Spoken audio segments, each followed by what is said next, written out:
Assalamualaikum warahmatullahi wabarakatuh. Perkenalkan, nama saya Sinta Gustiayu dengan NIM 222300032 dari Prodi Akuntansi STI KBP Padang. Di sini saya akan mempresentasikan atau menjelaskan sebuah artikel untuk memenuhi tugas seminar akuntansi keuangan dengan tema Intellectual Capital Disclosure. Judul artikel saya yaitu Faktor Penentuan Pengungkapan Modal Intelektual Bukti dari Sektor Farmasi India. Yang pertama ada pembahasan teori. Intellectual Capital Disclosure adalah proses pengungkapan informasi tentang modal intelektual atau intellectual capital yang dimiliki oleh suatu perusahaan. Modal intelektual adalah aset tidak berwujud yang mencakup pengetahuan, keterampilan, dan kemampuan yang dimiliki oleh karyawan, serta proses dan sistem yang digunakan oleh perusahaan, sehingga mencakup human capital, structural capital, dan relationship capital, bukan hanya aset fisik tetapi juga aset tidak berwujud, intangible asset, yang memainkan peran penting dalam menciptakan nilai dan mempertahankan kelangsungan hidup perusahaan. Perusahaan di sektor jasa seperti farmasi, perangkat lunak, dan keuangan sangat bergantung pada aset tidak berwujud untuk menciptakan nilai.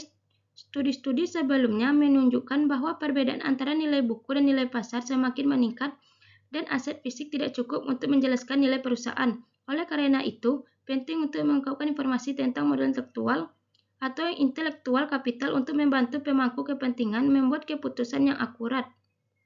Namun, pengungkapan modal intelektual tidak diwajibkan di banyak negara, sehingga banyak studi menemukan bahwa informasi tentang modal intelektual masih terbatas dalam laporan tahunan perusahaan. Yang kedua, ada kasus yang dibahas.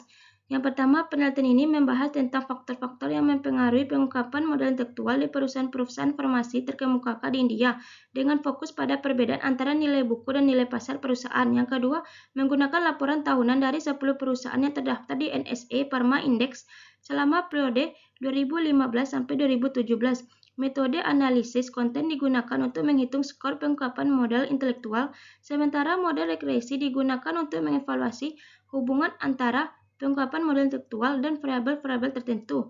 Yang ketiga, ada variabel seperti Value-Added Intellectual Coefficient, leverage, ukuran perusahaan, dan profitabilitas tidak menunjukkan hubungan signifikan dengan pengungkapan modal intelektual.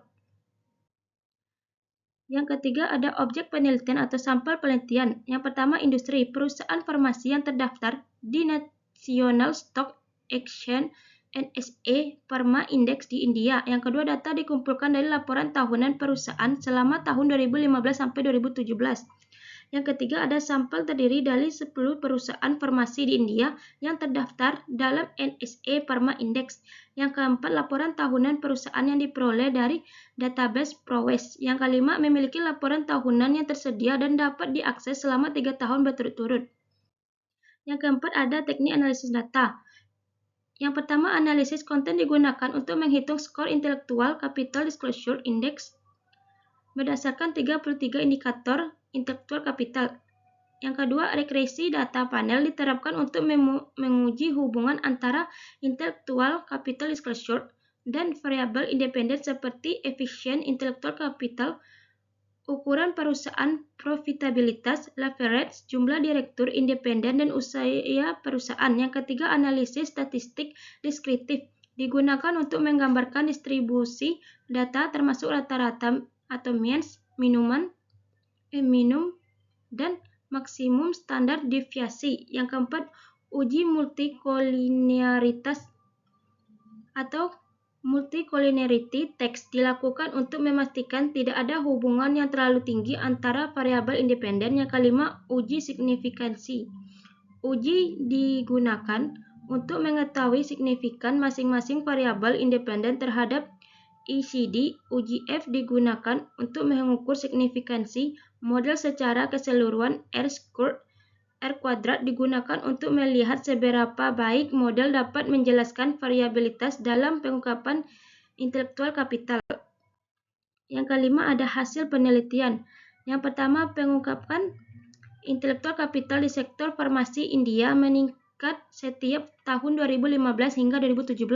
Yang kedua, variabel yang memiliki hubungan signifikan positif dengan intellectual capital disclosure. Yang ketiga, usia perusahaan EGA menunjukkan hubungan positif yang signifikan dengan intellectual capital disclosure, atau lebih tua perusahaan lebih banyak intellectual capital yang diungkapkan. Yang keempat, jumlah direktur independen atau ID juga menunjukkan hubungan positif meskipun signifikansinya rendah.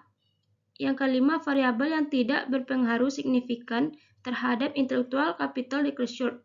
Yang keenam, efisiensi intellectual capital atau Fluid Intellectual Coefficient (FIIC). Yang ketujuh, ukuran perusahaan. Yang kedelapan, profitabilitas atau return on asset. Yang kesembilan, leverage perusahaan. Baiklah, sekian presentasi dari saya. Semoga bermanfaat untuk kita semua. Assalamualaikum warahmatullahi wabarakatuh.